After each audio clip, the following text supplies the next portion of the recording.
if you notice recently concluded Rai Sumari, you will see in many constituencies we have not done. So it is a done deal, and Home Minister level, after everything is done, we will go there. But there is no issue in stressing the alliance in Assam.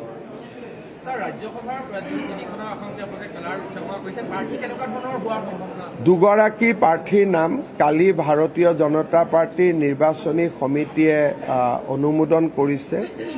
তৃতীয় সিটটোত বিৰোধী পক্ষৰ কেনেকৈ তেওঁলোকে ৰণনীতি বনায় তাৰ ওপৰত নিৰ্ভৰ কৰি আমি তৃতীয়টো সিট দিম।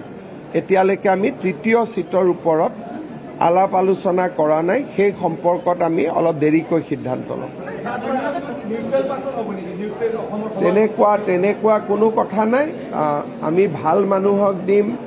যদি বিৰোধী পক্ষৰ কেণ্ডিডেটজন কেনেকুৱা হয় তাৰ ওপৰত চিন্তা কৰি আমি আমাৰ দলৰ প্ৰাৰ্থী দিম থাৰ্ড কেণ্ডিডেটজন। কিন্তু প্ৰথম দুজন কেণ্ডিডেটৰ কাৰণে নাম যোৱাকালি আমি পঠিয়াই দিছোঁ।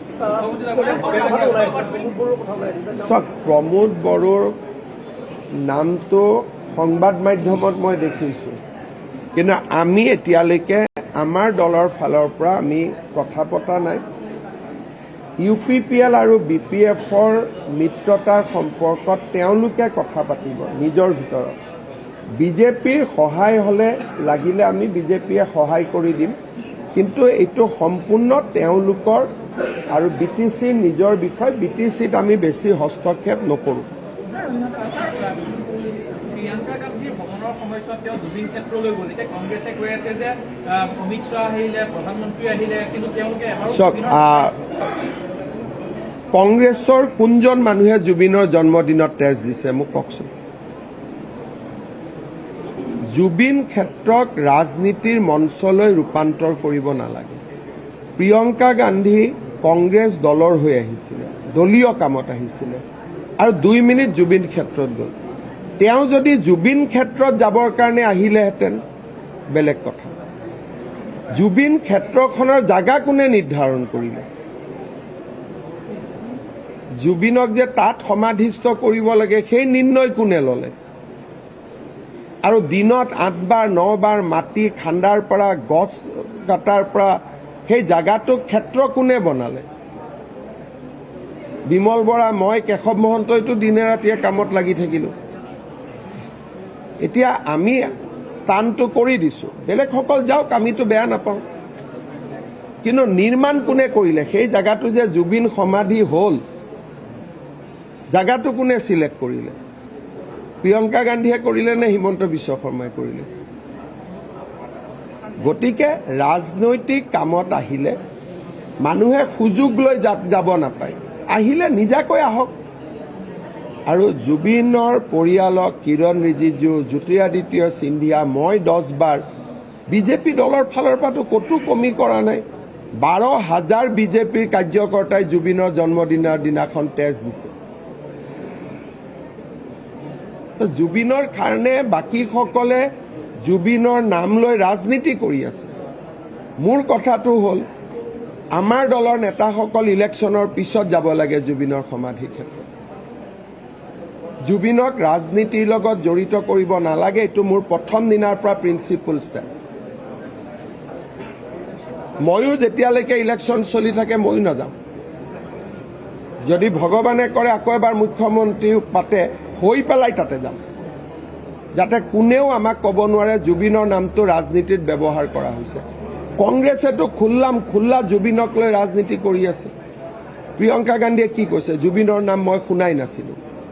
যদি তুমি নামেই শুনা নাছিলা, সমাধিত কিয় গলা? যিজন ব্যক্তি তুমি নামেই শুনা নাই সেইজন ব্যক্তিৰ সমাধিত কিয় গলা? তাৰমানে ভোটৰ কাৰণে গলা। এনেকে অসমীয়া মানুহক আৱেগিক কৰি ভোট লোৱাটো পৰম্পৰা বহুত পুৰণা। শ্বহীদ বাকৰিত কিয় নগ'ল প্ৰিয়ংকা গান্ধী? আপোনালোকে আমাক সোধে যে জুবিনৰ সমাধিত অমুক অমুক জীয়ন কিয় নগ'ল? এইটো সোধকচোন যে 855 জন শ্বহীদৰ বাকৰিত প্ৰিয়ংকা গান্ধী কিয় নগ'ল? সেই প্ৰশ্নটো আপোনালোকৰ কোনেও নকৰে। প্ৰিয়ংকা গান্ধী ভূপেন হাজৰিকাৰ সমাধিৰ আগেদি আহিলে, কিয় ভূপেন হাজৰিকাৰ সমাধিত নগ'ল? এইটো প্ৰশ্নটো মানুহৰ মনত আহিব। জুবিনৰ তাত কিয় গৈছে? মানুহ আৱেগিক হৈ আছে, জুবিনৰ নামত ভোট লাগে। যদি অসমীয়াক সন্মান কৰিলেহেঁতেন, প্ৰথম ভূপেন হাজৰিকাৰ সমাধিত আহিলেহেঁতেন, তাৰপিছত জাতীয় শ্বহীদ ক্ষেত্ৰত গ'লহেঁতেন, শংকৰদেৱ বৰদোৱাত শংকৰদেৱ আৱিৰ্ভাৱ তীৰ্থত গ'লহেঁতেন, জুবিন ক্ষেত্ৰত গ'লহেঁতেন, সকলোতে গ'লহেঁতেন। গতিকে এই ধৰণৰ ইলেকশ্যনৰ মনোনয়ন চিলেকশ্যন কৰিবলৈ অহা মানুহে জুবিন সমাধিত যাব নাপায়। তেওঁ নিজেই ক'ব লাগে যে জুবিনৰ প্ৰতি মোৰ সন্মান আছে, ইলেকশ্যনৰ পিছত মই আহিম। কেণ্ডিডেটবিলাক তাত যাব নাপায়, জাগাটোক ৰাজনীতিকৰণ কৰিব নাপায়। মোৰ এইটো স্পষ্ট সিদ্ধান্ত যে যোনে ইলেকশ্যন খেলিব খুজিছে তেওঁলোক জুবিন সমাধিৰ পৰা দূৰত থাকিব লাগে, আৰু যোনে ইলেকশ্যন নেখেলে তেওঁলোক জুবিনৰ সমাধিত যাব লাগে।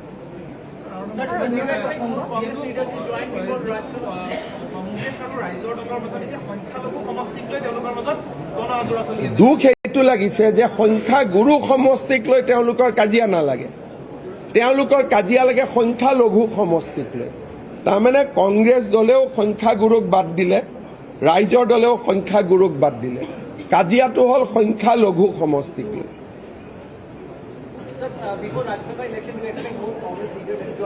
There is no such thing. We do not operate in that way. There is a list, one by one we will get them joined. Bhupen Bora took the decision suddenly. The day with him Rakibul Hussain was attached, he took that decision in 24 hours. These are not designed and planned.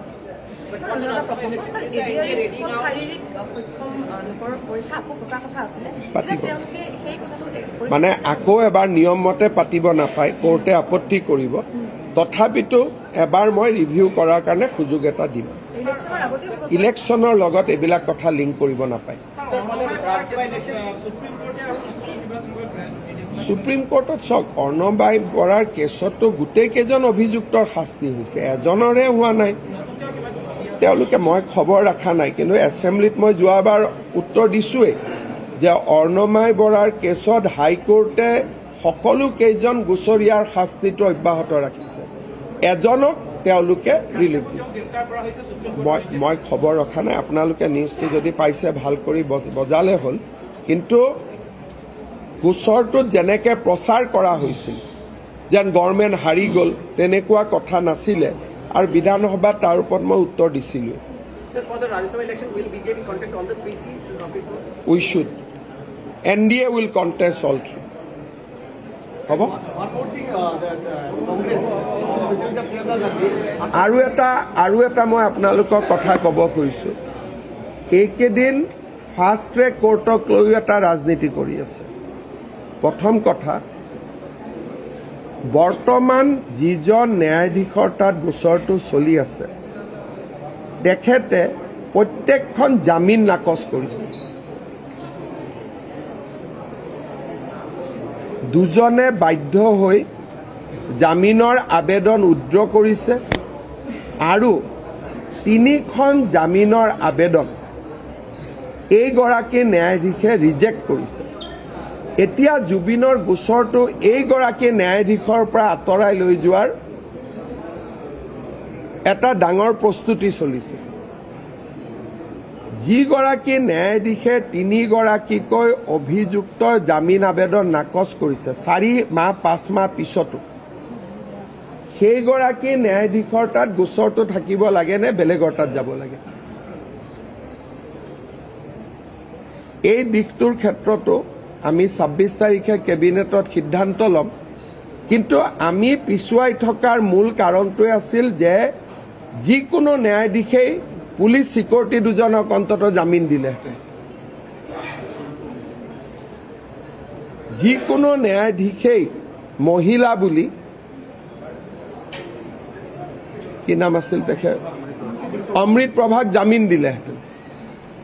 এইগৰাকী ন্যায়াধীশে বলিষ্ঠভাৱে 3টাকৈ জামিনৰ আবেদন নাকচ কৰিছে, আৰু ভয়তে শ্যাম কানু আৰু সিদ্ধাৰ্থই জামিনৰ আবেদন উইথড্ৰ কৰিছে। এতিয়া সেইগৰাকী ন্যায়াধীশৰ পৰা কেছটো অঁতৰাবৰ কাৰণে এটা হাৱা নিৰ্মাণ কৰা হৈছে। মইতো ৰাইজৰ মতে চলো, ৰাইজে বিচাৰিলে 26ত মই ফাষ্ট ট্ৰেক দি দিম, কিন্তু তাৰ পিছত যিখিনি ঘটনা হ'ব, সাধাৰণতে ইমান ডাঙৰ সিদ্ধান্ত, আপোনালোকে বাতৰি কাকতত কোনেও লিখা নাই যে জুবিনক ন্যায় দিয়াৰ ৰাস্তাত 3টাকৈ বেইল এপ্লিকেশ্যন বৰ্তমানৰ জাজজনে ৰিজেক্ট কৰিছে। আৰু যিজন জাজে ইমান কঠোৰ স্থিতি লৈছে, সেইজন জাজৰ পৰা এতিয়া গোচৰটো আঁতৰোৱাৰ কাৰণে চব লাগি আছে। আমি কি অনুৰোধ কৰিব লাগে যে এইগৰাকী জাজে ডে টু ডে হিয়াৰিং কৰক, কিন্তু একচাম লাগি গ'ল যে এইগৰাকী জাজৰ পৰা গোচৰটো গুচাই দিব লাগে, যাতে বেলেগ এখন কোৰ্ট হয়। তাৰমানে ইলেকশ্যনৰ আগতে এইগৰাকী জাজেতো জামিন নিদিয়ে, বেলেগ এগৰাকী জাজৰ তাত কেছটো যাওক আৰু জামিন এটা হওক, তেতিয়া মোক যাতে আক্ৰমণ কৰিব পাৰে। এইবিলাক সব ফুল ফ্লেজেড জুবিনৰ নামত ৰাজনীতি। Sir, if you can elaborate on this. I'll tell you, this is the design of a particular newspaper, news channel and a Congress party. I don't want to name. Normally, after 5 months of custody or 6 months of custody, normally any court would have been given bail to the PSOs, at least. Normally, any court would have been given bail to the female accused. This is the normal law, because Supreme Court has says that bail is a rule and denial of the bail is exception. These are settled legal principles. But the present judge took a bold decision. He rejected the bail application of all 3 accused, as well as because he rejected 3 or the hearing was not good, other 2 accused has withdrawn the bail application. Once people realize that bail will not be easy, a group has started to shift the case from this judge to another bench. Their primary motive is to see that someone gets bail before election and then they can put the blame on me. So I will not take the blame. Now whoever is demanding, they have to take the risk. So on 26, Cabinet will take a call, but we will say that we have full faith in the present judge. But because somebody is demanding, we are transferring the case, but we will not be responsible. এইটো বিজেপিক হলঠেকত পেলাবৰ কাৰণে চিধা চিধি ষড়যন্ত্ৰ। এজন মানুহক লৈ ইমান ৰাজনীতি মই জীৱনত দেখা নাছিলো। 3 মাহৰ ভিতৰত আমি চাৰ্জশ্বিট দিলো, এটা বেটা আজিলৈকে জামিন পাব পৰা নাই। আমাকতো ক্ৰেডিট দিব লাগিছিলে। এতিয়া ষড়যন্ত্ৰ আৰম্ভ হৈছে এইগৰাকী জাজৰ পৰা কেছটো লৈ যাবৰ কাৰণে। Even by visiting Zubin Kshetra, you're saying Congress trying This to is politics. If you like Assamese, you would have gone to Bhupen Hazarika, you would have gone to Martyrs Column, you would have gone to Jubin, you would have gone to Mahapurush Srimanta Shankardev Abirbhav Khetra. And if you would have loved and respect Jubin, you would have come only for that. So our Prime Minister, Home Minister doesn't do that. You are coming for a different purpose and then you are going there. Your sole purpose should be visiting. Like people must remember that it is Amit Shah and Narendra Modi jine Shohid Smarakot goise.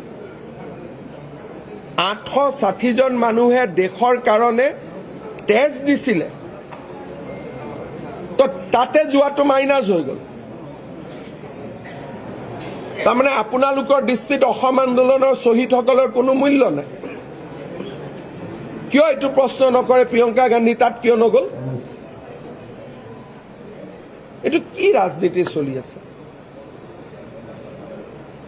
Pure politics, যে এজন মানুহৰ মৃত্যুক লৈ আমি শেষ পৰ্যন্ত ৰাজনীতি কৰিম, এইটোতো ঠিক কথা নহয়। আৰু ন্যায় কোনে দিছে? চাৰ্জশ্বিট কোনে দিছে? বিজেপিয়ে দিছে। আজিলৈকে জামিন কিয় হোৱা নাই? বিজেপিৰ কাৰণে হোৱা নাই। এতিয়া কনস্পিৰেচি চলি আছে যেনে তেনে ইলেকশ্যনৰ আগত যাতে জামিন হ'ব পাৰে। সেইকাৰণে মই কেছ বেলেগ কোৰ্টত দি দিব চিফ জাষ্টিছ মহোদয়ক ৰিকুৱেষ্ট কৰিম, but risk will be with the people who are demanding this. তেওঁলোকে ৰিস্ক ল'ব লাগিব, কাৰণ আমাৰ উকিলবিলাকে মোক কোনেও কোৱা নাই we have put a very good team of prosecutor. The prosecutors are not recommending. আজিলৈকে জিয়াউল কামাৰৰ দৰে প্ৰচিকিউটৰ তেওঁতো মোক কোৱা নাই যে ছাৰ কোৰ্টখন চেঞ্জ কৰিব লিখক। বাহিৰৰ মানুহে কিয় কৈ আছে? লিগেল এডভাইচ কাৰ পৰা আহিব লাগিব? কালি তাতে তাৰ আৰু কিবা লগ লাগি 10 মিনিটৰ কাৰণে সমাধিত লাইট গ'ল। এনেকুৱা কৰিলে যেন আমি লাইটে কাটি দিলোঁ। তাৰমানে কনষ্টেণ্টলি জুবিনক শান্তিত থাকিব নিদিয়ে। মইতো ক'তো ক্লেইম কৰা নাই, তেওঁলোক সমাধিত গৈছে, মই টেষ্ট দিছোঁ। সেইটো মই ক'ৰবাত ক্লেইম কৰিছোঁ নেকি? আমাৰ যে 12,000 ল'ৰা ছোৱালীয়ে টেষ্ট দিলে সেইটো ইম্পৰ্টেণ্ট নে তাতে ভোটৰ কাৰণে গৈ খাৰা হোৱাটো ইম্পৰ্টেণ্ট? সেইখিনি কথাৰ কিয় কোনে উত্তৰ নিদিয়ে? এনেকুৱা চাৰ্টিফিকেট বনাই দিলে যেন একদম ডাঙৰ কাম কৰিলে। আৰে ভোটৰ কাৰণে গৈছে, ভাল পাই যোৱা নাই। ভাল পাই গ'লে ক'লেহেঁতেন নেকি যে জুবিনৰ নামেই আমি শুনা নাই? অসমত প্ৰিয়ংকা গান্ধী কিমানবাৰ আহিলে? কেতিয়াও গাড়ীত জুবিনৰ কথা আলোচনাই হোৱা নাছিল। অসমত প্ৰিয়ংকা গান্ধী কিমানবাৰ আহিলে? Not less than 10 times. তাৰমানে 10 বাৰ যেতিয়া প্ৰিয়ংকা গান্ধী অসমত আহিছিলে তেওঁলোকে জুবিন গাৰ্গৰ বিষয়ে আলোচনাই নাই কৰা। তাৰমানে তেওঁতো কালি কনফেছ কৰি থৈ গ'ল যে মই জুবিনৰ নাম শুনাই নাছিলোঁ। অসমত যোনে আহে দুটা নামটো শুনেই। ফ্লাইটত নামাৰ পিছতে আলোচনা আৰম্ভ হ'লে ভূপেন হাজৰিকা জুবিন গাৰ্গৰ নামটো সকলোৱে পাতে। তাৰমানে 10 বাৰ প্ৰিয়ংকা গান্ধী আহি গ'ল, 10 বাৰ কংগ্ৰেছীসকলে জুবিন গাৰ্গ আৰু ভূপেন হাজৰিকাৰ নামেই নাপাতিলে। এতিয়া তেওঁলোকে ৰাজনীতি কৰিব। গতিকে মই কংগ্ৰেছী বন্ধুসকলক ৰিকুৱেষ্ট কৰিম যে মোৰ মুখখন নুখুলাব। মই এইটো বিষয়লৈ ৰাজনীতি কৰিব নোখোজো কাৰণে মই মনে মনে থাকোঁ কিবা ক'লেও। আৰু প্ৰিয়ংকা গান্ধীৰ যদি সাহস আছে, ৰাহুল গান্ধীৰ যদি সাহস আছে, অসম আন্দোলনৰ শ্বহীদসকলৰ বাকৰিত যাওক আৰু কওক যে মোৰ আইতা আৰু মোৰ দেউতাই যি পাপ কৰিছিল তাৰ মই প্ৰায়চিত্ত কৰিব আহিছোঁ।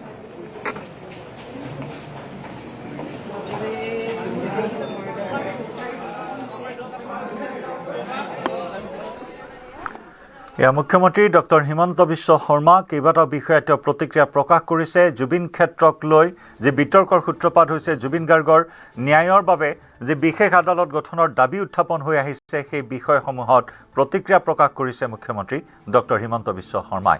বিজেপিত এই আনুষ্ঠানিকভাৱে যোগদান কৰিলে প্ৰদেশ কংগ্ৰেছৰ প্ৰাক্তন সভাপতি ভূপেন কুমাৰ বৰাই। ভূপেন বৰাৰ সৈতে বাজপেয়ী ভৱনত কংগ্ৰেছত যোগদান কৰে ডক্টৰ সঞ্জু বৰুৱায়ো। প্ৰদেশ কংগ্ৰেছৰ প্ৰাক্তন যুৱ নেতা ডক্টৰ সঞ্জু বৰুৱা, ভিন্ন দল সংগঠনৰ বহুকেইজন নেতা কৰ্মীয়েও আজি যোগদান কৰে বিজেপিত। প্ৰদেশ কংগ্ৰেছ, যুৱ কংগ্ৰেছ, ৰাইজৰ দল আদি বিভিন্ন ৰাজনৈতিক দলৰ বহু সদস্যৰ বিজেপিত যোগদান। পুৱা ৩৫খন কনভয়েৰে বাসগৃহৰ পৰা বাজপেয়ী ভৱনত উপস্থিত হয় ভূপেন কুমাৰ বৰা। ভূপেন বৰাক আদৰিবলৈ পুৱাই বাসগৃহত উপস্থিত হয় বিধায়ক মানৱ ডেকা। ৰাজ্যিক বিজেপিৰ সভাপতি দিলীপ শইকীয়াৰ উপস্থিতিত যোগদান কাৰ্যসূচী সম্পন্ন। উপস্থিত থাকে নিৰ্বাচনী প্ৰভাৰী বৈজয়ন্ত পাণ্ডা আৰু ৰাজ্যিক প্ৰভাৰী হৰীশ দ্বিবেদীও।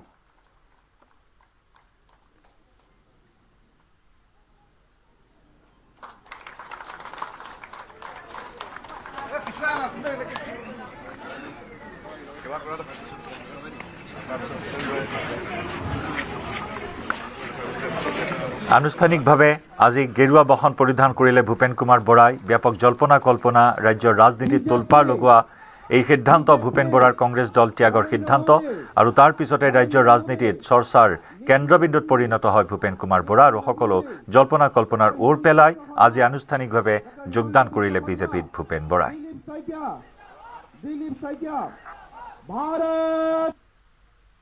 আজি যিসকলে প্ৰাৰ্থিত্ব বিচৰা নাছিলে তেওঁলোক আহিছে। যিদিনাখন কংগ্ৰেছ দলৰ প্ৰাৰ্থী তালিকাখন ঘোষণা হ'ব তাৰ পাছত যিসকল আহিব মানে ৰাজীৱ ভৱনত ফ্ৰণ্টলাইন লিডাৰৰ স্বাভিমানী যিসকল অসমীয়া তেওঁলোক ইয়ালৈ আহিব। মানে প্ৰাৰ্থী তালিকা ঘোষণাৰ পাছতে কংগ্ৰেছত খহনীয়া হ'ব। আহিব। আপোনাৰ নেতৃত্বত হ'ব যোগদানটো? নেতৃত্বটো এতিয়া বিজেপি দলৰ নেতৃত্বতে হ'ব আৰু মই যেতিয়া বিজেপি হ'মেই মানে আপুনি সহায় কৰিব লৈ অহাত মানুহখিনিক নিশ্চিত। স্বাভিমানী অসমীয়া ৰাজীৱ ভৱনৰ পৰা বাজপেয়ী ভৱনলৈ অহাত মই শৰাইঘাটৰ দলঙৰ দৰে হ'ম। এতিয়া যিকেইজন স্বাভিমানী অসমীয়া কংগ্ৰেছ দলত আছে তেওঁলোকৰ অৱস্থাটো মহাভাৰতৰ যুদ্ধৰ আগত কৰ্ণৰ যিটো অৱস্থা হৈছিলে সেইটো হৈছে। কৰ্ণ মৃত্যু নিশ্চিত বুলি মাক কুন্তীয়ে গম পাইছিলে। গম পোৱাৰ কাৰণে কৰ্ণক সাগৰৰ পাৰত গৈ মাকে কৈছিলে যে তুমি পাণ্ডৱৰ ফালে গুচি আহা। তেতিয়া কৰ্ণই মাকক এটা উত্তৰ দিছিলে।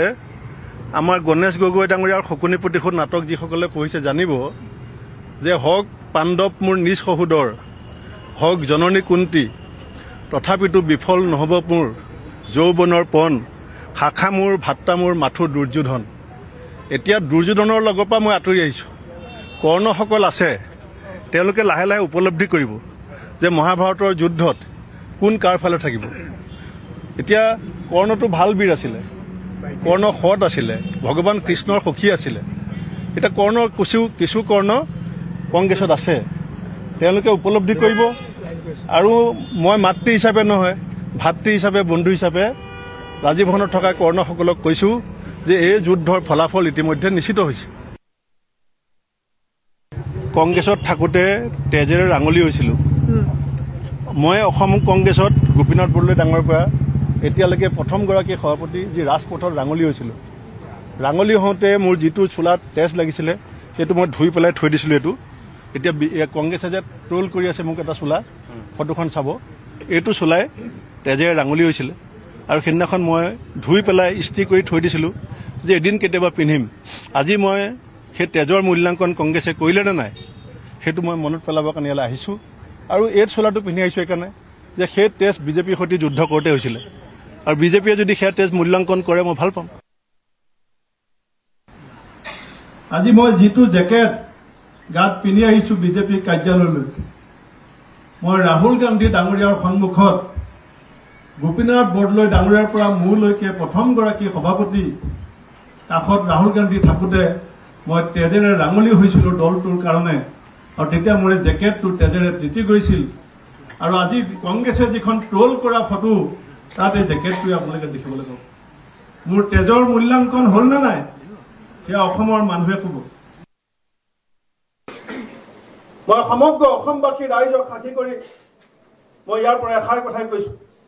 মই ৰাজনীতিৰ যি আদিপাঠ লৈ পেলাই ৰাজনীতি কৰিবলৈ আহিছিলোঁ, আমাক শিকোৱা হৈছিল যে ৰাজনীতিৰ 3টা স্বাৰ্থ থাকে। এটা ব্যক্তি স্বাৰ্থ, তাক কোনেও বাদ নিদিয়ে। এটা দলৰ স্বাৰ্থ, সেয়া কোনেও এৰিব নোৱাৰে। কিন্তু ব্যক্তিৰ স্বাৰ্থ আৰু দলৰ স্বাৰ্থতকৈ সৰ্বোত্তম স্বাৰ্থ হৈছে স্বদেশ আৰু স্বজাতিৰ স্বাৰ্থ।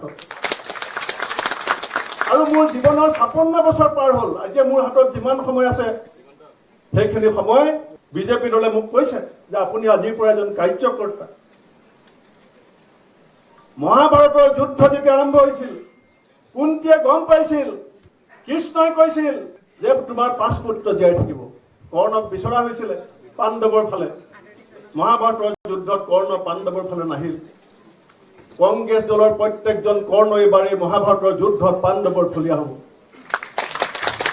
মই এইখিনি কথাই কৈ আহি থকা সময়ত যদি বিজেপিয়ে মঞ্চ দিয়ে, বিজেপিয়ে যদি কথা কোৱাৰ সুযোগ দিয়ে, কি আশাত আৰু কি সপোন লৈ অসম মাতৃক সেৱা কৰাৰ স্বাৰ্থৰে দলত যোগদান কৰিছোঁ, যি আশাৰে কনকলতা মুকুন্দ কাকতিয়ে বলিদান দিছিল, যি আশাৰে কুশল কোঁৱৰ মণিৰাম দেৱানে বলিদান দিছিল, সেই আশা আহি থকা সময়ত বিজেপিৰ কৰ্মকৰ্তা নেতৃত্বৰ হাতত ধৰি আৰু উত্তৰ পূৰ্বাঞ্চলৰ এষাৰ কথা মই নকলে ভুল হ'ব, সময় কমি আহিছে, যে মোৰ ৰাজনৈতিক জীৱন কালত পঢ়িবলৈ পাইছিলোঁ দেৱকান্ত বৰুৱা অসমৰ পৰা বহুত ডাঙৰ নেতা আছিল। আৰু চকুৰে দেখিছিলোঁ সমগ্ৰ উত্তৰ পূৰ্বাঞ্চলৰ সমগ্ৰ দেশত প্ৰভাৱশালী নেতা আছিলে পি এ চাংমা ডাঙৰীয়া। আৰু সাম্প্ৰতিক আমাৰ সময়ছোৱাত সমগ্ৰ দেশৰ উত্তৰ পূৰ্বাঞ্চলৰ আটাইতকৈ প্ৰভাৱশালী নেতা ডক্টৰ হিমন্ত বিশ্ব শৰ্মা ডাঙৰীয়াক সমৰ্থন কৰিবৰ কাৰণে আহিছোঁ। এইখিনিকে কৈ মোৰ বক্তব্য সামৰিছোঁ। মই আগতে বন্দে মাতৰম জয় অসম বুলি কওঁ, সেইকাৰণে মই অকণ থমকি গৈছোঁ। ভাৰত মাতা কি জয়, জয় অসম। ভূপেন বৰাক বিজেপিলৈ আদৰণি মুখ্যমন্ত্ৰী হিমন্ত বিশ্ব শৰ্মাৰ। ভূপেন বৰাক নতুন ৰাজনৈতিক যাত্ৰাৰ বাবে শুভেচ্ছা। বিজেপিত ভূপেন বৰাই সৰ্বতো প্ৰকাৰৰ সন্মান লাভ কৰিব বুলি মন্তব্য মুখ্যমন্ত্ৰীৰ। প্ৰদেশ কংগ্ৰেছৰ প্ৰাক্তন সভাপতি ভূপেন বৰা ডাঙৰীয়ায়ো ভাৰতীয় জনতা পাৰ্টিত যোগদান কৰিছে আৰু তেখেতৰ লগত প্ৰদেশ কংগ্ৰেছৰ সম্পাদক আৰু কেম্পেইন কমিটিত ভাইচ চেয়াৰমেনৰ দায়িত্বত থকা সঞ্জু বৰায়ো ভাৰতীয় জনতা পাৰ্টিত যোগদান কৰিছে। মই ভূপেন বৰা ডাঙৰীয়াক ভাৰতীয় জনতা পাৰ্টিলৈ আদৰণি জনাইছোঁ। আজিৰে পৰা কংগ্ৰেছৰ পৰিচয় সম্পূৰ্ণভাৱে নোহোৱা হ'ল। এতিয়া আমি এজন বিজেপিৰ গৌৰৱী কাৰ্যকৰ্তা হিচাপে বিজেপিক শক্তিশালী কৰিবলৈ, অসম মাতৃ আৰু ভাৰত মাতৃক শক্তিশালী কৰিবলৈ আমি কাম কৰিম। মই ভূপেন বৰা ডাঙৰীয়াক তেওঁৰ নতুন ৰাজনৈতিক জীৱনৰ বহুত বহুত শুভকামনা জনাইছোঁ। কংগ্ৰেছ এৰি আহিছে, তিক্ততা বহুত থাকিব, কিন্তু তথাপিতো যি আমি এৰি আহিলোঁ তিক্ততা বা দুখ বা মান অপমান যি আছিল আজিৰ পৰা আমি পাহৰি গ'লোঁ। আমি ভাৰতীয় জনতা পাৰ্টিত এটা নতুন ৰাজনৈতিক জীৱন আৰম্ভ কৰিম। আমাৰ দলৰ আদৰ্শ সংস্কাৰ সন্মুখত ৰাখি আমি ভাৰতীয় জনতা পাৰ্টিৰ এজন গৌৰৱী কাৰ্যকৰ্তা হ'বলৈ প্ৰয়াস আৰু প্ৰচেষ্টা কৰিম। মই ভূপেন বৰা ডাঙৰীয়াক পুনৰ এবাৰ শুভকামনা জনাইছোঁ আৰু আমাৰ ভাৰতীয় জনতা পাৰ্টিৰ পৰিয়াল তেখেতৰ লগত একেলগে থাকিব আৰু পৰিয়ালৰ সদস্য এজনক আমি যি ধৰণে মৰম আৰু সন্মান আৰু যি ধৰণে আত্মীয়তাৰ মনোভাৱেৰে আমি বিজেপিত থাকোঁ, সেই একেই পৰিৱেশ ভূপেন বৰা ডাঙৰীয়ায়ো নিশ্চিতভাৱে লাভ কৰিব। বাজপেয়ী ভৱনত বিজেপিৰ ৰাজ্যিক নিৰ্বাচন প্ৰবন্ধন কমিটিৰ কৰ্ণধাৰ বৈঠক অনুষ্ঠিত। মুখ্যমন্ত্ৰী হিমন্ত বিশ্ব শৰ্মাৰ উপস্থিতিত অনুষ্ঠিত হয় এই বৈঠক। বৈঠকত আসন্ন ৰাজ্যসভা নিৰ্বাচন আৰু বিধানসভা নিৰ্বাচনক লৈ আলোচনা কৰা হয়। আজি দিল্লীলৈ নিৰ্বাচনী সমিতিৰ ওচৰলৈ অসমৰ ৰাজ্যসভাৰ আসনৰ বাবে পেনেলত উঠা 10-12টা নাম প্ৰেৰণ কৰা হ'ব। সভাপতি দিলীপ শইকীয়াৰ নাম লৈ দিল্লীলৈ যাব। আনহাতে 28 ফেব্ৰুৱাৰীৰ পৰা ৰাজ্যিক বিজেপি আৰম্ভ কৰিব জন আশীৰ্বাদ যাত্ৰা। এই বৈঠকত উপস্থিত আছিল ৰাজ্যিক বিজেপিৰ সভাপতি দিলীপ শইকীয়া, কেন্দ্ৰীয় মন্ত্ৰী সৰ্বানন্দ সোণোৱাল, ৰাজ্যিক বিজেপিৰ তত্ত্বাৱধায়ক বৈজয়ন্ত পাণ্ডা, কেইবাগৰাকীও মন্ত্ৰী আৰু সাংসদ।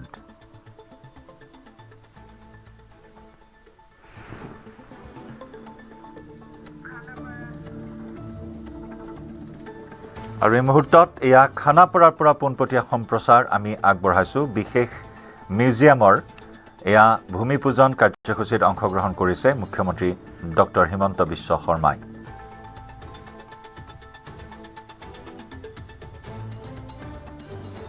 এয়া খানাপাৰাত সংগ্ৰহালয় স্থাপনৰ কথা উল্লেখ কৰিছিল। বৃন্দাবনী বস্ত্ৰ প্ৰদৰ্শন কৰা হ'ব এই মিউজিয়ামত আৰু সেই মিউজিয়ামটো এই মুহূৰ্তত সেই মিউজিয়ামৰ বাবে এয়া ভূমি পূজন শিলান্যাস কৰা এই মুহূৰ্তৰ পোনপটীয়া সম্প্ৰচাৰ আগবঢ়াইছোঁ।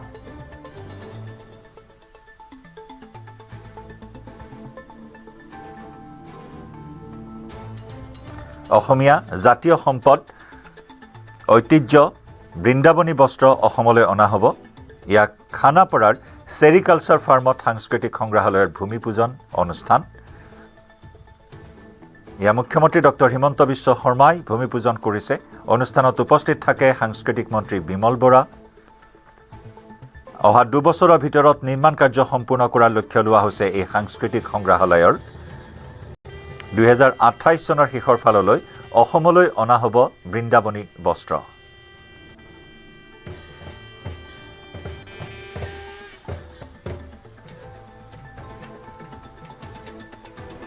দুবছৰৰ ভিতৰত নিৰ্মাণ কাৰ্য সম্পূৰ্ণ কৰি লণ্ডনৰ পৰা অনা হ'ব বৃন্দাবনী বস্ত্ৰ, যি হৈছে অসমীয়া জাতিৰ সম্পদ ঐতিহ্য। 1.5 বছৰ ধৰি অসমত প্ৰদৰ্শনৰ বাবে ব্যৱস্থা কৰা হ'ব এই বৃন্দাবনী বস্ত্ৰৰ। অসমৰ ৰাইজে দৰ্শন কৰিব পাৰিব মহাপুৰুষ গুৰুজনাৰ অন্যতম সৃষ্টিৰাজি।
ইয়া খানাপাৰাত বিভিন্ন ধৰণৰ মাংগলিক কাৰ্যসূচীৰ জৰিয়তে ইয়া মুখ্যমন্ত্ৰী ডক্টৰ হিমন্ত বিশ্ব শৰ্মাই শিলান্যাস কৰিলে সাংস্কৃতিক সংগ্ৰহালয়ৰ।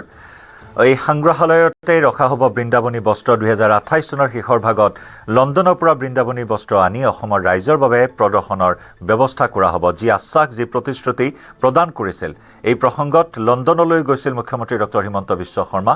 ব্ৰিটিছ মিউজিয়াম কৰ্তৃপক্ষৰ সৈতে আলোচনাত মিলিত হৈ অসমলৈ উভতি আহি মুখ্যমন্ত্ৰীগৰাকীয়ে ঘোষণা কৰিছিল যে 1.5 বছৰৰ বাবে অসমত ৰখা হ'ব, গুৱাহাটীত ৰখা হ'ব বৃন্দাবনী বস্ত্ৰ, আৰু যাৰ বাবে সাংস্কৃতিক সংগ্ৰহালয় নিৰ্মাণৰ প্ৰয়োজনীয়তাৰ কথা উল্লেখ কৰিছিল। আৰু সেই মৰ্মে আজি চেৰিকালচাৰ ফাৰ্মত এয়া সাংস্কৃতিক সংগ্ৰহালয়ৰ ভূমিপূজন তথা শিলান্যাস কাৰ্যসূচী ৰূপায়ণ কৰিলে মুখ্যমন্ত্ৰী ডক্টৰ হিমন্ত বিশ্ব শৰ্মাই।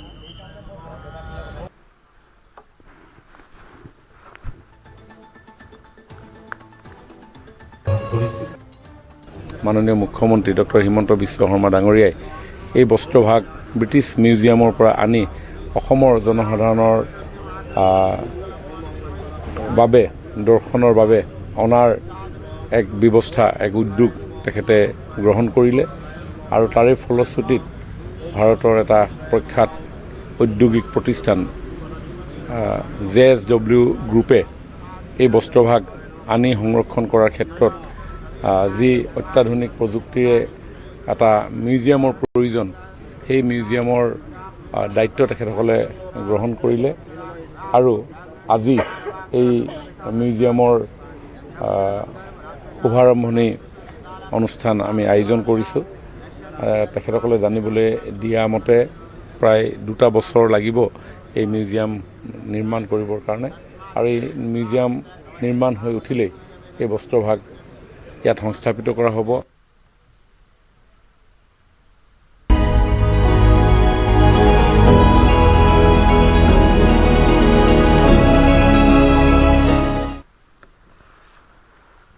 প্ৰবীণ সাংবাদিক ধীৰেন্দ্ৰনাথ চক্ৰৱৰ্তীৰ দেহাৱসান। 97 বছৰ বয়সত জীৱাৱসান যশস্বী সাংবাদিকগৰাকীৰ। আজি পুৱা 7:35 শেষ নিশ্বাস ত্যাগ। হাস্পতালৰ পৰা পাঞ্জাবাৰীৰ বাসগৃহলৈ নিয়া হয় চক্ৰৱৰ্তীৰ নশ্বৰ দেহ। ৰুক্মিণী নগৰৰ জ্যেষ্ঠ নাগৰিকৰ কাৰ্যালয়ত জনোৱা হয় শ্ৰদ্ধাঞ্জলি। নৱগ্ৰহ শ্মশানত ৰাজ্যিক মৰ্যাদাৰে সম্পন্ন হ'ব ধীৰেন্দ্ৰনাথ চক্ৰৱৰ্তীৰ শেষকৃত্য। দৈনিক অসমকে ধৰি কেইবাখনো আগশাৰীৰ বাতৰি কাকতৰ সম্পাদক আছিল তেওঁ। তথ্য আৰু জনসংযোগ বিভাগৰ সঞ্চালক হিচাপে চাকৰি জীৱনৰ পৰা অৱসৰ গ্ৰহণ কৰিছিল চক্ৰৱৰ্তীয়ে। গুৱাহাটীৰ এখন ব্যক্তিগত চিকিৎসালয়ত আজি দেহাৱসান ঘটে। 19 ফেব্ৰুৱাৰীত চিকিৎসালয়ত ভৰ্তি কৰোৱা হৈছিল। কেইবাখনো গ্ৰন্থৰ প্ৰণেতা আছিল তেওঁ। 2019 চনত অসম চৰকাৰৰ ৰাজ্যিক সাংবাদিকতা বঁটা লাভ কৰিছিল। সন্ত্ৰাসবাদৰ বিৰুদ্ধে আৰু অসমীয়া জাতীয়তাবাদৰ প্ৰশ্নত সদায় অনমনীয় স্থিতি অৱলম্বন কৰিছিল তেওঁ। 1933 চনত যোৰহাট জিলাত জন্ম হয়। যুক্তৰাজ্যৰ ৰিডিং বিশ্ববিদ্যালয়ৰ পৰা স্নাতকোত্তৰ ডিগ্ৰী লাভ কৰে। অধ্যাপক হিচাপে কৰ্মজীৱনৰ পাতনি মেলিছিল চক্ৰৱৰ্তীয়ে। ইংৰাজী আৰু অসমীয়া দৈনিকৰ সম্পাদক আছিল সাহিত্যিক হিচাপে নিজৰ ছাপ ৰাখি থৈ গৈছে চক্ৰৱৰ্তীয়ে বহুকেইখন কিতাপ ইংৰাজীলৈ অনুবাদ কৰিছিল চক্ৰৱৰ্তীয়ে 2016 চনত পদ্মশ্ৰী সন্মান লাভ কৰিছিল 2019 চনত সাংবাদিকতাৰ বাবে গণৰাজ্য দিৱস বঁটাও লাভ কৰে অনুবাদৰ বাবে তেওঁ কথা বঁটাও লাভ কৰিছিল মই 93 বিয়া হৈ আহিছিলোঁ দেউতা খুব মৰম কৰিছিলে আমাক কেতিয়াও বোৱাৰী বুলি ভবাই নাছিল একদম নিজৰ ছোৱালীৰ দৰে ৰাখিছিলে এটা বৰ বেয়া লাগিছে দেউতা 100 বছৰ জীয়াই থকা বহুত হেঁপাহ আছিলে কিন্তু মা ছমাহ আগতে ঢুকোৱাৰ পিছত দেউতা বহুতখিনি নিৰাশ হৈ পৰিল জীয়াই থাকিবৰ মন নোহোৱা হ'ল আৰু একো কষ্ট নিদিয়াকৈ পটককৈ দেউতা গুচি গ'ল মানে গমেই নাপালোঁ পটককৈ গুচি গ'ল দেউতা একদম হস্পিটেলত অহাৰ আগদিনালৈকে দেউতা লিখা মেলা কৰি আছে মাৰ কথা বহুত লিখিছিলে মাৰ জীৱনীও লিখা আৰম্ভ কৰিছিলে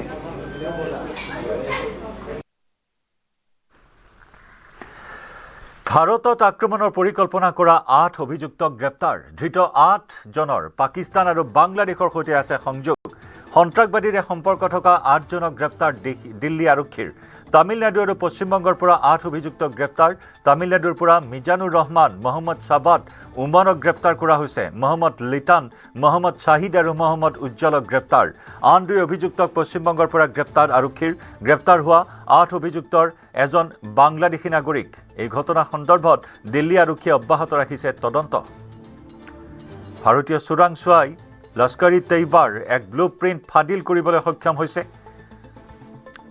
এলানি ধাৰাবাহিক কুটাঘাটৰ পৰিকল্পনা কৰাৰ তথ্য লাভ কৰিছিল ভাৰতীয় চোৰাংচোৱাই পাকিস্তানৰ কুখ্যাত সন্ত্ৰাসবাদী সংগঠন লস্কৰী তৈবাই ৰাজধানী দিল্লীৰ লালকিল্লাকে ধৰি দেশৰ প্ৰধান ধৰ্মীয় স্থানসমূহ বিশেষকৈ মন্দিৰসমূহ টাৰ্গেট কৰি লোৱাৰ তথ্য লাভ কৰিছিল চোৰাংচোৱাই আৰু সেই মৰ্মে তীব্ৰ অভিযান চলোৱা হৈছিল দেশৰ বিভিন্ন প্ৰান্তত এই অভিযান কালত ভাৰতত আক্ৰমণৰ পৰিকল্পনা কৰা 8 অভিযুক্তক গ্ৰেপ্তাৰ কৰা হৈছে এই 8 অভিযুক্তৰ পাকিস্তান আৰু বাংলাদেশৰ সৈতে সংযোগ থকাৰ তথ্য পোহৰলৈ আহিছে সন্ত্ৰাসবাদীৰে সম্পৰ্ক থকা 8 জনক দিল্লী আৰক্ষীয়ে গ্ৰেপ্তাৰ কৰিছে তামিলনাডু আৰু পশ্চিমবংগৰ পৰা এই 8 অভিযুক্ত গ্ৰেপ্তাৰ তামিলনাডুৰ পৰা মিজানুৰ ৰহমান মহম্মদ সাবাদ উমৰক গ্ৰেপ্তাৰ মহম্মদ লিটান মহম্মদ শাহিদ মহম্মদ উজ্জ্বলক গ্ৰেপ্তাৰ আন 2 অভিযুক্তক পশ্চিমবংগৰ পৰা গ্ৰেপ্তাৰ কৰে আৰক্ষীয়ে গ্ৰেপ্তাৰ হোৱা এই 8 অভিযুক্তৰ ভিতৰত এজন হৈছে বাংলাদেশী নাগৰিক এই ঘটনা সন্দৰ্ভত বৰ্তমান দিল্লী আৰক্ষীয়ে অব্যাহত ৰাখিছে তদন্ত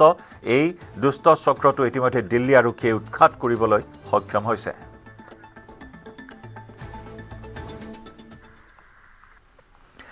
পবিত্ৰ ৰমজান মাহতে আফগানিস্তানত পাকিস্তানী বায়ুসেনাৰ এয়াৰ ষ্ট্ৰাইক পূব পাকিস্তানৰ সীমান্তৱৰ্তী কেইবাটাও স্থানত পাকিস্তানী বায়ুসেনাই কৰা আক্ৰমণত 17 জন লোকে প্ৰাণ হেৰুৱাইছে এই আক্ৰমণৰ পিছতে পাকিস্তানৰ তালিবান প্ৰশাসনে দাবী কৰিছে পুনৰ জনাইছো এই আক্ৰমণৰ পিছতে আফগানিস্তানৰ তালিবান প্ৰশাসনে দাবী কৰিছে যে পাকিস্তানী বায়ুসেনাই সীমান্তৱৰ্তী এলেকাৰ সাধাৰণ জনবসতি অঞ্চলসমূহক টাৰ্গেট কৰি লৈছে এই আক্ৰমণত শিশু মহিলা সহ নিৰীহ লোকে প্ৰাণ হেৰুৱাইছে আনহাতে পাকিস্তানে দাবী কৰিছিল যে পাক বায়ুসেনাই বিদ্ৰোহীৰ ঘাটিসমূহতে বাছি আক্ৰমণ কৰিছিল পাক বায়ুসেনাৰ এয়াৰ ষ্ট্ৰাইকত আটাইতকৈ বেছি ক্ষতিগ্ৰস্ত পূব আফগানিস্তানৰ নাংগাৰহাৰ আৰু পাক্টিকা প্ৰদেশৰ কেইবাখনো জিলা উল্লেখযোগ্য যে শেহতীয়াকৈ পাকিস্তানৰ ইছলামাবাদৰ এটা মছজিদত কিছুদিন পূৰ্বে জুম্মাৰ নামাজৰ সময়ত সংঘটিত হৈছিল এটা ভয়ংকৰ আত্মঘাতী বিস্ফোৰণ য'ত প্ৰায় 30 জন নিৰীহ লোকে প্ৰাণ হেৰুৱাইছিল সেই বিস্ফোৰণৰ আঁৰত আফগানিস্তানৰ সন্ত্ৰাসবাদী গোট জড়িত থকাৰ তথ্য লাভ কৰিছিল পাকিস্তানে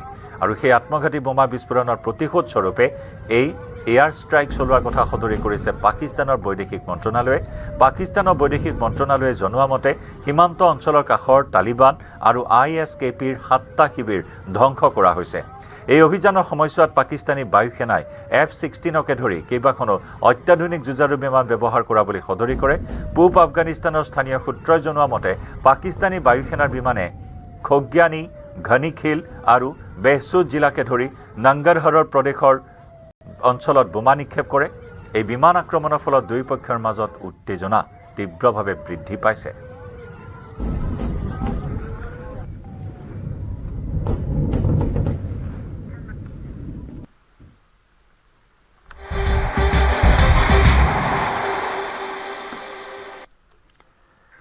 T20 ক্ৰিকেট বিশ্বকাপৰ সুপাৰ 8ত আজি ভাৰতৰ খেল আহমেদাবাদৰ নৰেন্দ্ৰ মোদী ষ্টেডিয়ামত ভাৰতৰ মুখামুখি হ'ব দক্ষিণ আফ্ৰিকা।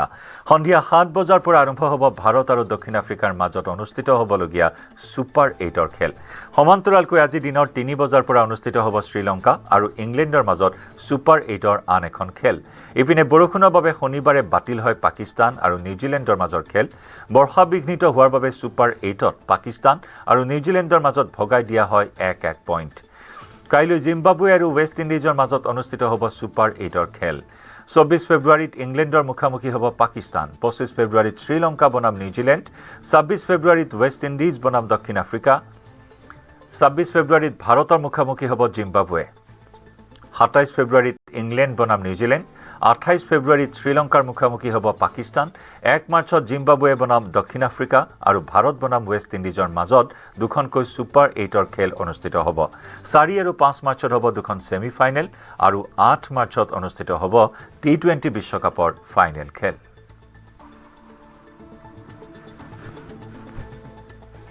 हम सब भारतीय टीम के विजयी होने की कामना के लिए आरती पूजन तो किया ही है, साथ ही हमारे प्रिय बैट्समैन अभिषेक शर्मा जी के लिए जो बेचारे लगातार 3 मैच से असफल हो रहे हैं, आज हम सब ने उनके लिए विशेष पूजा अर्चन किया है। माँ गंगा के तट पर जलाभिषेक करके, रुद्राभिषेक करके, माँ गंगा की आरती करके उनसे प्रार्थना किया है कि हे माँ, आज अभिषेक शर्मा का बैटिंग चले चले चले और भारत विजयी हो। इसी कामना के साथ हम सब यहाँ प्रयाग के दशाश्वमेध घाट पर एकत्रित होकर पूजा पाठ किया है। माँ गंगा के तट पर भारत और अफ्रीका के बीच जो T20 का मैच है उसमें भारत विजयी हो, भारत की जीत बरकरार रहे। जैसे T20 में बरकरार रही मैच जीता गया, उसी प्रकार आज भी ये जीत बरकरार रहे। দুধনৈত মৎস্য চিকাৰৰ অপূৰ্ব দৃশ্য। দুধনৈৰ ঐতিহাসিক কুহুমফুলা বিলত মাছ ধৰিলে সহস্ৰাধিক লোকে। কোনোবাই ধৰিলে বৰালি, কোনোবাই আকৌ ধৰিলে ৰৌ, গৰৈ। ডাঙৰ মাছ পাই আনন্দতে এপাক নাছিলে কোনোৱে। মাছ ধৰিবলৈ আহিল গোৱালপাৰাৰ লগতে দক্ষিণ কামৰূপ আৰু মেঘালয়ৰ পুৰুষ মহিলাও। দুধনৈৰ ৰাজচক্ৰৰ চিলুক মৌজাৰ অন্তৰ্গত ঐতিহাসিক কুহুমফুলা বিলত মঙলবাৰে ৰাজহুৱা মাছ ধৰা উৎসৱ পালন। ফাগুন মাহত ঐতিহাসিক কুহুমফুলা বিলত প্ৰতি বছৰে মাছ ধৰা উৎসৱ অনুষ্ঠিত হৈ আহিছে। প্ৰায় 87 বিঘা ভূমি আৱৰি আছে এই কুহুমফুলা বিল। এই বেলি অঞ্চলটোত বসবাস কৰা ৰাভা আৰু গাৰো জনগোষ্ঠীৰ লোকৰ বাদেও অন্যান্য জনগোষ্ঠীৰ পুৰুষ মহিলা তথা কামৰূপ জিলা, মেঘালয় আৰু দক্ষিণ গোৱালপাৰাৰ বিভিন্ন অঞ্চলৰ লোকেও মাছ ধৰা উৎসৱত অংশগ্ৰহণ কৰে। পুৱাৰ পৰাই বিভিন্ন অঞ্চলৰ লোকে জাকৈ, খালৈ, পল, জাল লৈ নামিছে বিলত। চিলুক মৌজা সমিতিৰ সভাপতি আৰু সম্পাদকে জনায় যে এই উৎসৱত আটাইতকৈ ডাঙৰ তথা বেছি ওজনৰ মাছ ধৰা ব্যক্তিক পৰম্পৰাগতভাৱে পুৰস্কৃত কৰা হয়। উল্লেখযোগ্য যে ভেটফুলৰ বাবে বিখ্যাত এই বিলটো দেখিবলৈ হাইলাখ অসমৰ মানচিত্ৰৰ দৰে।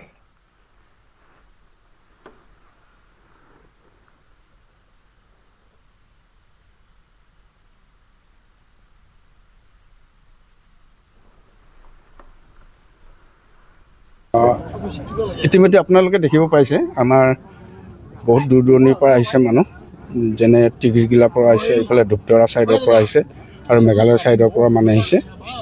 আৰু এইবাৰ মানুহৰ সংখ্যা আগতকৈ অলপ বেছি আৰু এইবাৰ প্ৰায় বৰালি মাছৰ সংখ্যা বহুত বেছি। সেয়ে এইবাৰ আমাৰ নিজৰো ভাল লাগিছে, সকলো মানুহে মাছ পাইছে, তাৰ কাৰণে আমি আনন্দিত হৈছোঁ। কিমান মানুহ অংশগ্ৰহণ কৰিছে মাছ মৰা উৎসৱত? আমি পঞ্জীয়ন কিমান মান হৈছে? পঞ্জীয়নটো কৰা নাই, হ'লেও আমাৰ 1500-1600 মান মানুহ হ'ব একেলগে মাছ মাৰিছে। হয় হয়। বৰ ডাঙৰ মাছটো কিমান কিলো ওজনৰ মাছটো? ডাঙৰ সম্পূৰ্ণ ওজন বৰালি মাছ 3 কিলো 420 গ্ৰাম। ৰাজ্য কঁপাই যোৱা যমুনামুখৰ শিক্ষয়িত্ৰীৰ ধৰ্ষণ আৰু হত্যাৰ ঘটনা সন্দৰ্ভত মুম্বাইৰ পৰা পুনৰ গ্ৰেপ্তাৰ কৰা হৈছে মূল অভিযুক্ত মইনুল হক ওৰফে মনুক। উচ্চতম ন্যায়ালয়ে জাৰি কৰা জামিনবিহীন গ্ৰেপ্তাৰী পৰোৱানাত হোজাই আৰক্ষীক গ্ৰেপ্তাৰ কৰে। আদালতে 2025 চনৰ 28 নৱেম্বৰত জাৰি কৰিছিল গ্ৰেপ্তাৰী পৰোৱানা। উল্লেখযোগ্য যে 2017 চনত সংঘটিত ঘটনাটোৰ মূল অভিযুক্ত মইনুল ওৰফে মনুক হোজাই আদালতে 2018 চনত দিছিল মৃত্যুদণ্ডৰ ৰায়। এই ৰায়ৰ বিৰুদ্ধে অভিযুক্তই গুৱাহাটী উচ্চ ন্যায়ালয়ত আবেদন কৰাত উচ্চ ন্যায়ালয়ে 2022 চনত মৃত্যুদণ্ডৰ ৰায় বাতিল কৰি 3 বছৰৰ কাৰাদণ্ডেৰে দণ্ডিত কৰিছিল। ফলত গোচৰটোৰ সংক্ৰান্তত অসম চৰকাৰে উচ্চতম ন্যায়ালয়ৰ দ্বাৰস্থ হোৱাৰ পাছত আদালতে জাৰি কৰিছিল গ্ৰেপ্তাৰী পৰোৱানা। সেই গোচৰটোত আনটো অভিযুক্ত সেলিমুদ্দিন এতিয়াও সশ্ৰম কাৰাদণ্ডেৰে দণ্ডিত হৈ আছে।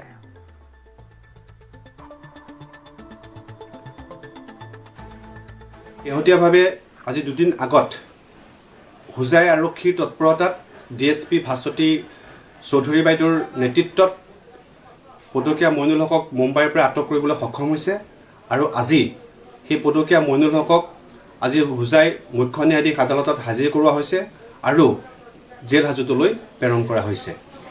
যেহেতু এই গোচৰটো এটা খুব স্পৰ্শকাতৰ গোচৰ আছিল আৰু ময়ো এই গোচৰটোত চৰকাৰী অধিবক্তা হিচাপে এই গোচৰটো অলপ প্ৰাৰম্ভিক অৱস্থাৰ পৰা জড়িত হৈ আছিলোঁ। আমি সকলো অসমবাসীয়ে ভুক্তভোগীগৰাকীৰ পৰিয়ালে ন্যায় পোৱাটো বিচাৰিছিলোঁ আৰু এই পদকীয়াৰ গ্ৰেপ্তাৰী পৰোৱানা জাৰি কৰাৰ কাৰণে উচ্চতম ন্যায়ালয়ে যি আদেশ জাৰি কৰিছে সেই আদেশক আমি আদৰণি জনাইছোঁ।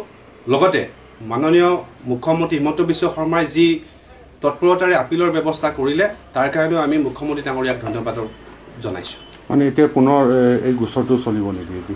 এতিয়া এই গোচৰটো সুপ্ৰিম কোৰ্টত বিবেচনাধীন হৈ আছে আৰু পুনৰ হিয়াৰিং হ'ব, কিন্তু এই পদকীয়াজনক এতিয়া বৰ্তমান উচ্চতম ন্যায়ালয়ৰ আদেশ মৰ্মে তেওঁক জেল হাজতত আবদ্ধ কৰি ৰখা হ'ব। সুপ্ৰিম কোৰ্টত চাওক, অৰ্ণবাই বৰাৰ কেছতো গোটেই কেইজন অভিযুক্তৰ শাস্তি হৈছে, এজনৰে হোৱা নাই। তেওঁলোকে মই খবৰ ৰখা নাই, কিন্তু এছেম্বলিত মই যোৱাবাৰ উত্তৰ দিছোঁৱেই যে অৰ্ণবাই বৰাৰ কেছত হাইকোৰ্টে সকলো কেইজন গোচৰীয়াৰ শাস্তিটো অব্যাহত ৰাখিছে, এজনক তেওঁলোকে ৰিলিফ দিয়ে। মই খবৰ ৰখা নাই, আপোনালোকে নিউজটো যদি পাইছে ভাল কৰি বজালে হ'ল। কিন্তু গোচৰটোত যেনেকৈ প্ৰচাৰ কৰা হৈছিল যেন গভৰ্ণমেণ্ট হাৰি গ'ল, তেনেকুৱা কথা নাছিলে আৰু বিধানসভাত তাৰ ওপৰত মই উত্তৰ দিছিলোঁ। আমাৰ হোজাইৰ পৰা সতীৰ্থ সাংবাদিক প্ৰণৱ শৰ্মাৰ সৈতে সংযুক্ত হৈছোঁ। প্ৰণৱ, মুম্বাইৰ পৰা গ্ৰেপ্তাৰ কৰা হৈছে এই মুহূৰ্তত মইনুল হকক। এই মুহূৰ্তত ডাঙৰ খবৰ, অন্নমাই বৰাৰ ঘটনাই নতুন মূৰ লোৱা পৰিলক্ষিত হৈছে। উচ্চতম ন্যায়ালয়ৰ গুৰুত্বপূৰ্ণ সিদ্ধান্ত বা গুৰুত্বপূৰ্ণ নিৰ্দেশনাৰ পিছত অৱশেষত মুম্বাইৰ পৰা গ্ৰেপ্তাৰ কৰা হ'ল মূল অভিযুক্তক। চাওক জয়ন্ত, উচ্চতম ন্যায়ালয়ে যি গ্ৰেপ্তাৰী পৰোৱানা জাৰি কৰিছিলে, সেই গ্ৰেপ্তাৰী পৰোৱানা জাৰি কৰাৰ পাছত হোজাই আৰক্ষীৰ এটা দলে মইনুল হকক, যি মইনুল হক অৰ্ণময় বৰাৰ যি ধৰ্ষণ আৰু হত্যাকাণ্ডৰ মূল অভিযুক্ত আছিলে, সেই মইনুল হকক ইতিমধ্যে মুম্বাইৰ পৰা গ্ৰেপ্তাৰ কৰিছে হোজাই আৰক্ষীয়ে। আৰু তেওঁক যোৱাকালি শনিবাৰৰ দিনটো পলমকৈ হোজাই যি শংকৰদেৱ নগৰ আদালত আছে, সেই আদালতত তেওঁক হাজিৰ কৰোৱা হৈছে। আৰু আমি এটা কথা উল্লেখ কৰিব লাগিব যে সমগ্ৰ ঘটনাটো সংঘটিত হৈছিলে 31/5/2017 তাৰিখে। আৰু তাৰ পাছত যিধৰণে হোজাই আদালতৰ এই সমগ্ৰ ঘটনা যি বিচাৰাধীন হৈ আছিলে, বিচাৰাধীন হোৱাৰ পাছত 24/7/2018 তাৰিখে হোজাই আদালতে ৰায়দান প্ৰদান কৰিছিলে। আৰু ৰায়দান প্ৰদান কৰাৰ সময়ত মইনুল হকক মৃত্যুদণ্ডৰে দণ্ডিত কৰিছিলে আৰু সমান্তৰালভাৱে এই সমগ্ৰ ঘটনাত জড়িত আন এগৰাকী যি অভিযুক্ত আছিলে সেলিমুদ্দিনক যাৱজ্জীৱন কাৰাদণ্ডৰে দণ্ডিত কৰিছিলে। কিন্তু মইনুল হকে হোজাই আদালতৰ যি ৰায়দান, সেই ৰায়দানৰ বিৰুদ্ধে গৈ তেওঁ উচ্চ ন্যায়ালয়, গুৱাহাটীৰ যি উচ্চ ন্যায়ালয় আছে তাত আবেদন কৰিছিলে। সেই উচ্চ ন্যায়ালয়ত আবেদন কৰাৰ পাছত তেওঁৰ যি মৃত্যুদণ্ডৰ ৰায়দান আছিলে, উচ্চ ন্যায়ালয়ে সেই মৃত্যুদণ্ডৰ ৰায়দান বাতিল কৰি তেওঁক 3 বছৰৰ কাৰাদণ্ডৰে দণ্ডিত কৰাৰ লগতে তেওঁক জৰিমনা বিহা হৈছিলে। কিন্তু এই সমগ্ৰ ঘটনাৰ পাছত সমগ্ৰ অসম জুৰি তীব্ৰ চাঞ্চল্যৰ সৃষ্টি হৈছিলে যে অসম চৰকাৰে এই অৰ্ণময় বৰাক ন্যায় দিয়াৰ ক্ষেত্ৰত তেওঁলোকে হেমাহি কৰিছে, যাৰ বাবে হয়তো অভিযুক্তগৰাকী ওলাই পৰিছে। তাৰ পাছতে অসম চৰকাৰৰ ফালৰ পৰা উচ্চতম ন্যায়ালয়ত তেওঁলোকে আবেদন জনাইছিলে এই সমগ্ৰ ঘটনা সংক্ৰান্তত। তাৰ পাছতে যেতিয়া উচ্চতম ন্যায়ালয়ে 28/11/2025 তাৰিখে ইয়াৰ যি মইনুল হক, যি মূল অভিযুক্ত ইতিমধ্যে 3 বছৰ কাৰাবাস খাটি ওলাই আহিছিলে, তাৰপিছত তেওঁ আত্মগোপন কৰিছিলে। এই মূল অভিযুক্তগৰাকীৰ বিৰুদ্ধে 28/11/2025 তাৰিখে উচ্চতম ন্যায়ালয়ে এক গ্ৰেপ্তাৰী পৰোৱানা জাৰি কৰে। আৰু সেই গ্ৰেপ্তাৰী পৰোৱানা জাৰি কৰাৰ পাছত হোজাই আৰক্ষীয়ে ইতিমধ্যে মইনুল হকক গ্ৰেপ্তাৰ কৰিছে। আৰু গ্ৰেপ্তাৰ কৰাৰ পাছত শনিবাৰে দিনটোত হোজাই যি শংকৰদেৱ নগৰ আদালত আছে, সেই শংকৰদেৱ নগৰ আদালতত হাজিৰ কৰোৱাৰ পাছত ইতিমধ্যে আমি অধিবক্তাৰ সৈতেও আমি কথা পাতিছোঁ। আৰু অধিবক্তাগৰাকীয়ে ইতিমধ্যে নিউজ 18ক জানিবলৈ দিছে যে ট্ৰেনজিট ৰিমাণ্ডৰ জৰিয়তে পুনৰ মইনুল হকক দিল্লীলৈ বা উচ্চতম ন্যায়ালয়ত তেওঁ হয়তো হাজিৰ কৰোৱা হ'ব। জয়ন্ত, ধন্যবাদ প্ৰণৱ।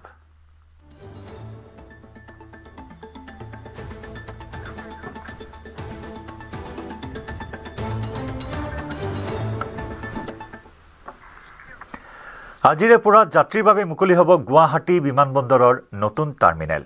লাহে লাহে আৰম্ভ হ'ব নতুন বিমানৰ চলাচল। আজি মুকলি হোৱাৰ পিছত পৰৱৰ্তী সময়ত নতুন বিমানৰ চলাচল হ'ব। প্ৰায় 5,000 কোটি টকাৰ বিনিময়ত নিৰ্মাণ কৰা হৈছে এই নতুন টাৰ্মিনেলটো আৰু দুটা নতুন টাৰ্মিনেল নিৰ্মাণৰ প্ৰাৰম্ভিক প্ৰস্তুতিও আৰম্ভ হৈছে এপ্ৰিলত বন্ধ কৰি দিয়া হ'ব গুৱাহাটীৰ পুৰণি বিমানবন্দৰত নতুনকৈ সংযোজন কৰা হ'ব এমআৰঅ'ত মেৰামতি কৰা হ'ব বিমানসমূহ গুৱাহাটী বিমানবন্দৰক এমআৰঅ' হাব হিচাপে প্ৰস্তুত কৰাৰ প্ৰচেষ্টা বিমানবন্দৰৰ সন্মুখত নিৰ্মাণ কৰা হ'ব দুখন নতুন হোটেল যোৱা 20 ডিচেম্বৰত প্ৰধানমন্ত্ৰী নৰেন্দ্ৰ মোদীয়ে নৱনিৰ্মিত টাৰ্মিনেল মুকলি কৰিছিল আৰু আনুষ্ঠানিকভাৱে এতিয়া যাত্ৰীৰ সেৱা আৰম্ভ হ'ব এই নৱনিৰ্মিত টাৰ্মিনেলত এতিয়া ইয়াতে এটা নতুন দিশ সংযোজন হ'ব যে গুৱাহাটী বিমানবন্দৰত আমি এটা এমআৰঅ' হাব মোৰ অভিজ্ঞতা আছে বহুতে গৈছে বহুতে যোৱা নাই ইণ্টাৰনেশ্যনেল এয়াৰপৰ্টবিলাকত গ'লে যি ধৰণে আমি ডিউটি ফ্ৰী এৰিয়াবোৰ দেখা পাওঁ একেবাৰে জিলিকি থাকে জকমকাই থাকে এতিয়া নামি পেলাই আমি গুৱাহাটীত প্ৰৱেশ কৰিম ইমান দেৰি মই আপোনালোকক দেখুৱাইছিলোঁ আমি যদি দিল্লীলৈকে যাওঁ কলিকতালৈ যাওঁ আমি কেনেকৈ যাওঁ এতিয়া আমি দিল্লী আৰু কলিকতাৰ পৰা গুৱাহাটী পালোঁ বিমানৰ পৰা নমাৰ লগে লগে লাহে লাহে আমি এটা বননি বা ফৰেষ্ট এখনৰ ভিতৰত যেন আমি সোমাই গৈছোঁ আমি এনেকুৱা এটা পৰিৱেশ ইয়াতে দেখা পাওঁ আপোনালোকে নামাৰ লগে লগে আমি গম পাম যে আমি এনেকুৱা এখন ৰাজ্যত আহিছোঁ য'ত কাজিৰঙা আছে মানস আছে পবিতৰা আছে ওৰাং আছে আপোনালোকে চাওক চাৰিওফালে আৰু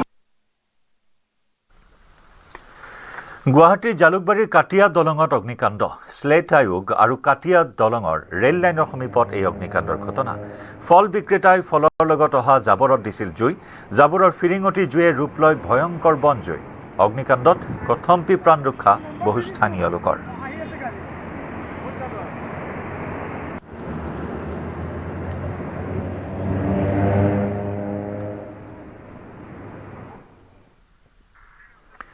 ইফালে ঢেকিয়াজুলিৰ ভূতপাৰাত ক্ষুদ্ৰ খেতিয়কৰ চাহ বাগিচাত দুৰ্বৃত্তৰ অগ্নিসংযোগ খেতিয়ক সঞ্জীৱ সাহুৰ 3 বিঘা মাটিৰ চাহ খেতি জুইত জ্বলি চাৰখাৰ অগ্নিকাণ্ডৰ ফলত লক্ষাধিক টকাৰ আৰ্থিক ক্ষতি হোৱা বুলি অনুমান কৰা হৈছে ভুক্তভোগী সঞ্জীৱ সাহুৱে ঘটনা সন্দৰ্ভত দাখিল কৰিছে এজাহাৰ